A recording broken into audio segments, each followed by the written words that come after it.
Čau, čau, čau, čau, čau, čau, čau. Es ik pa laikam pamostos nakts vidū un atceros pagājušā gada 29. janvāri. Toreiz bija dikti augsts Monster parka atklāšanā, bet kas par dejām, kas par ballīti un kas par trakumu gāja vaļā. Un kopš tā laika Monster parkā ir palicis krietni siltāk.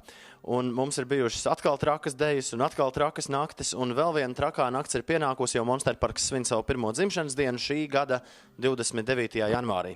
Un speciāli par godu šim pasākumam es būšu atkal atteicinājis no Igaunijas savu lielāko bungu draugu Kalervo.